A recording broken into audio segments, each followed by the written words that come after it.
High,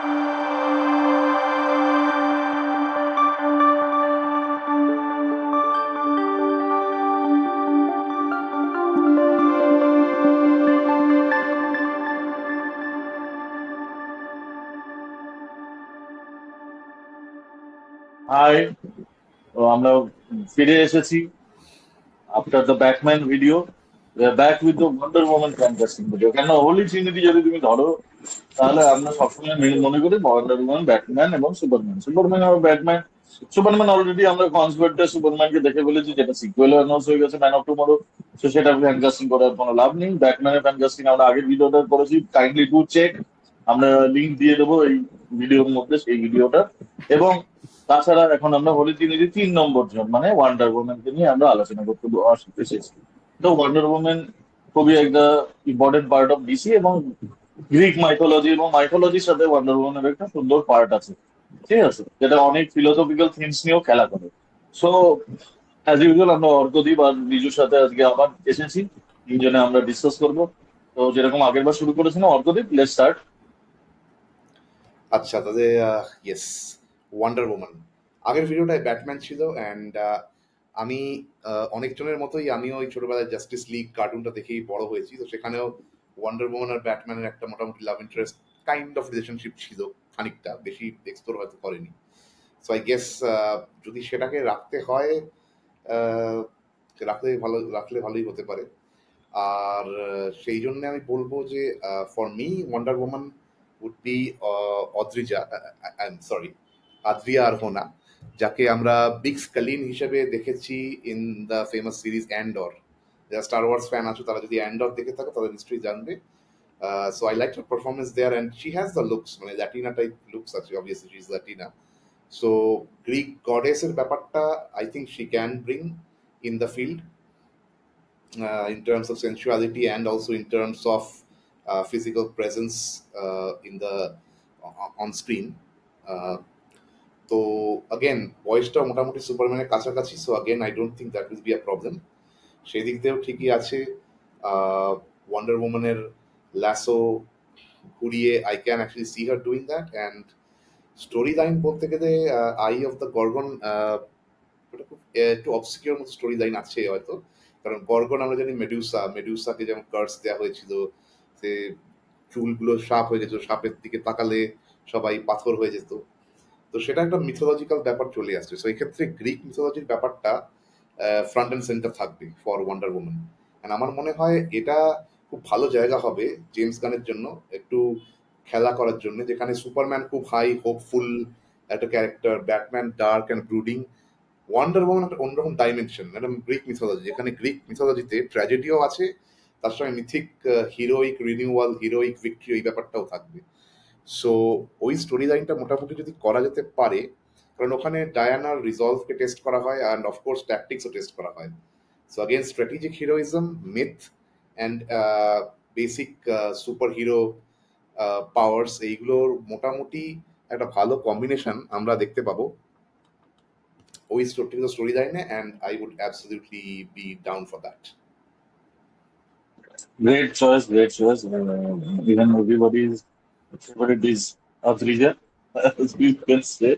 আমাদের বাঙালির কাছে নামটা একটু অন্যরকম ভাবে অ্যানাউন্স হবে, কিছু করার নেই। এটা একটু হাসি মজা করাই যেতে পারে। এবং হ্যাঁ, আমি এগ্রি করছি, it would be a good choice. Riju, kindly bring your. ব্যাটম্যানের পরে এবার আমরা ওয়ান্ডার ওম্যানের ফ্যান কাস্টিং এর একটা ভিডিও করছি। Hello to everyone, hello to the viewers. আশা করি তোমাদের আমাদের প্রথম ভিডিওটা খুব ভালো লেগেছে।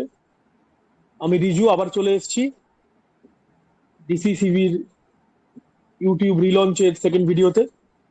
আর এবারে কথা হচ্ছে ওয়ান্ডার ওম্যান। হ্যাঁ, এটা ঠিকই, ডিসি মানেই holy trinity, Superman, Batman, Wonder Woman, এই তিনজনকে ছাড়া ডিসি ভাবা যায় না। আর সুপারম্যান অলরেডি কাস্ট হয়ে গেছে, ব্যাটম্যানের ফ্যান কাস্টিং এর ভিডিও ইউটিউবে চলে এসছে, পড়ে থাকলো ওয়ান্ডার ওম্যান। ওয়ান্ডার ওম্যানকে যদি ফ্যান কাস্টিং করতে হয়, তাহলে আমি বলবো ওয়ান্ডার ওম্যান কিন্তু যদি আমরা কমিক্সে দেখি বা লাইভ অ্যাকশন যেখানে যেখানে আমরা দেখেছি, মেইনলি ওয়ান্ডার ওম্যান কিন্তু টিপিক্যাল আমেরিকান বা ইংলিশ ব্রিটিশ হোয়াইট ওরকম নয়। তার চেহারা, তার দেখতে, তাকে একটু অন্যরকম। কারণ অবভিয়াসলি সে থেমিস্কিরা থেকে আসছে, যে মানে একটা সম্পূর্ণ অন্য জায়গা থেকে, একটা অন্য কালচার থেকে বিলং করে। তো যদি সেই জিনিসটা মাথায় রাখি, তাহলে আমার মাথায় যে নামটা আসছে ওয়ান্ডার ওম্যান চরিত্রে অভিনয় করার জন্য, তার নাম সোফিয়া বুতেলা। সোফিয়া বুতেলাকে আমরা দেখেছি দ্য মামি, যেটা টম ক্রুজের দ্য মামি যেটা ছিল, সেখানে যে মেন ইভিল ক্যারেক্টারটা ছিল, বা রেবেল মুনে আমরা দেখেছি, বা কিংসম্যান পার্ট 1 যে মুভিটা ছিল, যেখানে স্যামুয়েল এল জ্যাকসন ভিলেন ছিল, ওর যে অ্যাসিস্ট্যান্ট ছিল, যার পা ছিল না, পায়ের জায়গায় তলোয়ার ছিল। তো আমার মনে হয় Sophia will be a good Wonder Woman, কারণ অ্যাকশন সিনসে তাকে যথেষ্ট সাবলীল লেগেছে, কিংসম্যান বলো বা রেবেল মুন বলো, এবং অ্যাটমিক ব্লন্ডেও ছিল সোফিয়া। কাজেই এই ধরনের ফিমেল সেন্ট্রিক অ্যাকশন মুভিতে সোফিয়া এর আগেও কাজ করেছে। আর আমার ওকে দেখতেও একটু মেডিটেরানিয়ান, যেটা ওয়ান্ডার ওম্যানের লোর, যেটা যে গ্রিস, সেটা তো মেডিটেরানিয়ান অঞ্চলটাতেই, তো সেটার সঙ্গেও যায়। তো আমার মনে হয় Sofia Boutella will be a good cast. আর যদি গল্পের কথাই বলতে হয়, তাহলে আমি বলবো মানে, যদিও জেমস গান বলেছে যে কারোরই অরিজিন স্টোরি আর দেখাবে না, তবুও এটা একটা গল্পের কথা আমার মাথায় আসছে, স্টোরি লাইন যেখানে অরিজিনও কিছুটা আছে, কিছুটা থেমিস্কের বিভিন্ন ক্যারেক্টারকে এক্সপ্লোর করা হচ্ছে, আবার হিউম্যান ওয়ার্ল্ডের সঙ্গে ওয়ান্ডার ওম্যানের যে ইন্টারাকশন এবং বাকি ক্যারেক্টার গুলোর ইন্টারাকশন, সেটাও দেখানো আছে। সেটা হচ্ছে ওয়ান্ডার ওম্যান গডস আর মর্টালস।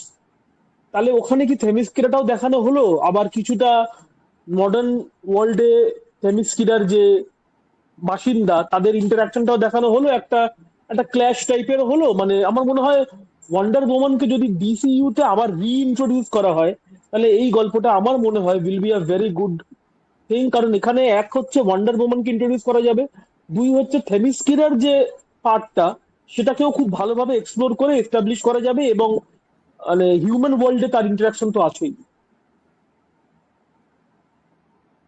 নাইস, নাইস, নাইস, খুবই সুন্দর কাস্টিং এবং খুবই সুন্দর স্টোরি লাইনও তুমি বললে কিছু। I can agree with that, দুটোই দেখতে পাচ্ছি। আর যদি আমার পার্সোনাল প্রেফারেন্স বলতে চাই, তাহলে আমি বলবো আইজা গনজালেস। আইজা গনজালেসকে আমরা দেখেছি অনেকগুলো মুভিতেই দেখেছি অ্যাকশন হিসেবে, ব্যাটেল এন্ড অ্যালিটাতে দেখেছি, প্লাস হচ্ছে ফাউন্টেন অফ ইউথ বলে রিসেন্টলি যেটা ইয়ে নক অফ বেরোতে চাইছিল ইন্ডিয়ানা জোনসের, হয়নি ভালো, but she was good in the movie. Also তোমার ইয়েতে দেখেছি আমরা ওনাকে, আরে ওই মুভিটা নামটা ভুলে যাচ্ছে, মিনিস্ট্রি অফ জেন্ডার মেনলি ওয়ারফেয়ারে দেখেছি, বেবি ড্রাইভারে দেখেছি, হবস এন্ড শতে ওর ভালো একটা রোল ছিল অ্যাকশন ওয়াইজ। তো she can pull off the action. She is not the typical American আর ইংলিশ ফেস, যেমন ইয়ে বললো, রিজু বললো, সেরকম ভাবে। এবার আমি যে স্টোরি লাইনটা চাইছি ওর জন্য, সেটা হচ্ছে প্যারাডাইজ লস্ট, যেটা খুব মানে মোস্ট রেকগনাইজেবল স্টোরি লাইন বলতে পারি আমরা ওয়ান্ডার ওম্যানের। এবার দুটো ভাবে ভাবা যেতে পারে, ওখানে একটা সিভিল ওয়ার হয় কেমিস্ট্রির সাথে, একটা চাইল্ড। আর আরেকটা অ্যাঙ্গেল দিয়ে দেখতে গেলে ওখানে আরেকটা স্টোরি লাইন আছে, যেটা হচ্ছে ব্যাটম্যান রোল। ব্যাটম্যান যেহেতু একটা, ব্যাটম্যান আর ওয়ান্ডার ওম্যানের মানে রোম্যান্স আমরা দেখতে পাই অনেক জায়গায়, সেখানে ব্যাটম্যান ওয়ান্ডার ওম্যানের যদি রোম্যান্স দেখাতে হয়, ব্যাটম্যানের কিছু রোগস আছে রক গ্যালারি থেকে, যাদেরকে গ্রিক গডরা মানে ইয়ে করে ফেলে, মানে কি বলবো, গ্রিক গডরা ওদের মধ্যে ঢুকে যায়। তো সেইখানে একটা ব্যাটম্যানের সাথে ওয়ান্ডার ওম্যান মিলে প্যারাডাইজ লস্টে অন্য একটা স্টোরি লাইন আছে। তো যদি ব্যাটম্যান আগে ইন্ট্রোডিউস হয়, আর আমরা ফিউচারে তো একটা জাস্টিস লিগ আশা করি দেখবোই, তো কোলাবোরেশন তো হতেই পারে, রাইট? তো এই অ্যাঙ্গেলটাও তো যেতে পারি, বা একদম সিভিল ওয়ারের অ্যাঙ্গেলটাতেও যেতে পারি। দুটো অ্যাঙ্গেলে গেলে মনে হয় আমার একটা রুটেড এবং মানে হিস্ট্রি অফ হেমস্কেরা বা গ্রিক মাইথোলজির একটা পার্ট, যেটা একটু অন্যরকম হবে মানে অন্য মুভিদের থেকে। যেন আমরা আগের লাইভ অ্যাকশন ওয়ান্ডার উম্যানে যেগুলো দেখেছি, গড অফ ওয়ার অ্যালিসকে নিয়ে, তো সেই মুভিটা যথেষ্ট ভালো ছিল। তো গ্রিক মাইথোলজিকে আরো এক্সপ্লোর যদি করা যায়, আমার মনে হয় ওটা ভালো হবে। And Iza Gonzalez would be a good cast, মানে সবকিছু মিলিয়ে অ্যাকশন সিনস এন্ড এভরিথিং।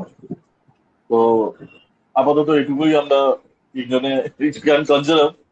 তো এরপর যেটা, এরপরে যে ভিডিওটা আসছে, আগে থেকে বলে রাখি, এই ভিডিওটা তারপরে ভিডিওর লিঙ্কে থাকবে, তোমরা চেক করে নিও।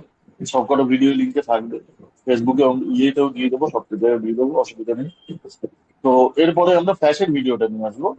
তারপর যেটা আমি সারপ্রাইজ বলেছিলাম, ওয়ান্ডার উম্যান, ব্যাটম্যান এবং ফ্ল্যাশ যদি ইন্ডিয়ান অ্যাক্টররা প্লে করে, নট বলিউড, কিন্তু ইন্ডিয়ান অ্যাক্টর যে কোনো ইন্ডিয়ান ইন্ডাস্ট্রি থেকে যদি প্লে করে, সেইটা কে হবে?